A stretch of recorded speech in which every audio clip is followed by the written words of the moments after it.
विशंभरला बेडवर खितपत पाडायची अलकनंदाला जरा जास्तच घाई झालेली असते, पण तिची तीच घाई विठ्ठल तिच्या अंगलट आणतो. नमस्कार मित्रांनो, या मालिकेच्या आजच्या भागामध्ये नक्की काय घडलं चला तर बघूया. तर घडतं असं, श्रावणीच्या घरी 2 वारकरी येतात.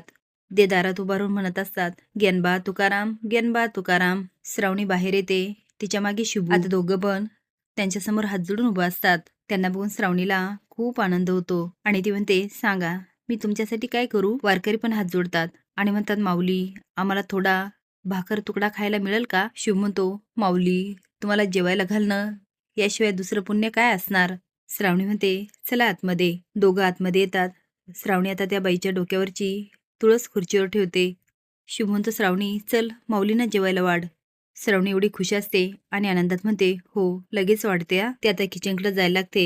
तेवढ्यात अनुराधा, शिवबी आणि शशान येतात. अनुराधा मोठ्याने ओरडते, "काय गे नट मोगरे, ह्या परक्या लोकांना आत घ्यायची कोणी परवानगी दिली तुला?" अनुराधाचा एवढा निष्ठुरपणा बघून श्रावणी, शुभू आश्चर्याने बघत असतात. शुभू म्हणते, "आई, हिला कोण परवानगी देणार? ही मनाची शानी. काय गे श्रावणी, आमच्या घरात तू घेते आणि वर या भिकाऱ्यांना पण खाऊ घालणार?" शिव म्हणतो, "शोभाताई, अगं हे काय बोलतेस? हे मौली आहे, वारकरी." अनुराधा म्हणते, "ते बाहेर, आमच्या घरात नाही." शोभी त्यांना हात करत म्हणते, "चला चला बाहेर वा बाहेर." अण्णा म्हणतात, "थांब शोभे आणि कारभारने, तू काय म्हणाली?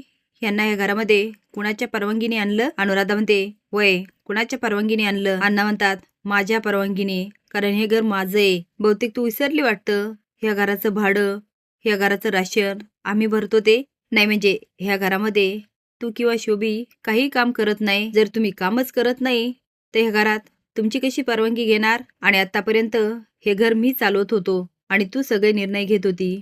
पण आता यापुढे हे घर शुभू चालवतोय.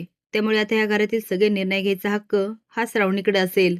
आता ह्या घरात कुणी यायचं कुणी नाही हे श्रावणीच्या परवानगीने." शुभ म्हणते, "अण्णा, हे काय बोलायल्या?" अण्णा म्हणतात, "मी बरोबरच बोलतोय. आणि शोभे, विसरू नको, तू माहेरी पडलेली आहेस. आणि काय ग, श्रावणीला काय म्हणालीस तू?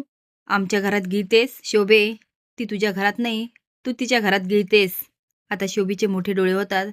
ती अनुराधाकडे बघते, एकता अण्णाकडे आणि म्हणते, "आई, बघितलं अण्णा काय बोलायले?" अण्णा म्हणतात, "मी बरोबर तेच बोलतोय." शोभी म्हणते, "मग आमचा हुंडा द्या, आम्ही जातो."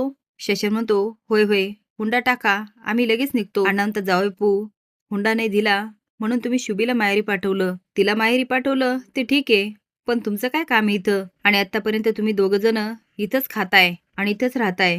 एक काम करा, पहिला तो खर्च टाका, मी हुंडा देतो." आता मग जर शशान आणि शुभी चांगलेच लाजिरवाणे होतात. शुभ म्हणतो, "आई, अगं काय बोलतेस? तू एवढी का बदललीये? मला तेच कळत नाही." पण अनुराजाच्या तोंडावरचा जराही माज कमी होत नाही. वारकरी माऊली म्हणतात, "माऊली, अहो घरची सून म्हणजे लक्ष्मी असते. ती आनंदी तर सगळं आनंदी. तिला असं वागवलं तर घराची भरभराटी कशी होणार?" पण काय केल्या अनुराधाला काय मान्य नसतं.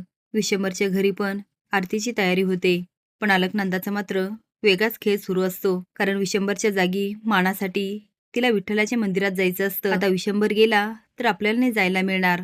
यामुळे अलकनंदा यामध्येही डाव टाकते. आरती होते आणि अलकनंदा खिरीची वाटी आणते. नोकराला खुणवते, "तू अपर्णा आणि पृथ्वीला दे." विशंभरला मायाने म्हणते, "ही प्रसादाची आणि तुझ्या आवडीची तांदळाची खीर आहे." तो आनंदाका आणि खीर आवडीने खात असतो. पण नंतर मात्र त्याला अचानक चक्कर येते आणि विशंभर डोक्याला हात लावतो. आता अलकनंदा घाबरायचं नाटक करत म्हणते, "विशंभर, काय झालं तुला? तुझी तब्येत ठीक नाहीये का?" पृथ्वी आणि अपर्णा घाबरतात, पण त्यांना कळून चुकतं की नंदाकाने नक्कीच काहीतरी दिलं. पृथ्वी म्हणतो, "भैया," आणि पटकन पकडतो. अलकनंदा म्हणते, "त्याला रूममध्ये घ्या." पृथ्वी आणि अपर्णा बघायला लागतात, पण अलकनंदा त्यांच्याकडे असं काय बघते की त्यांना जणू धमकीच देते. पण तुम्हाला काय वाटतं, ही विठ्ठलाचीच कृपा असेल का? विशंभरच्या जागी मंदिरात शुभू अलकनंदाला बघेल आणि मग श्रावणीला जाणीव होईल की बाबांसोबत काय घडतंय. तुम्ही हे कमेंट बॉक्समध्ये नक्की सांगा. नवीन अपडेट जाण्यासाठी लाईक आणि सबस्क्राईब करा. धन्यवाद.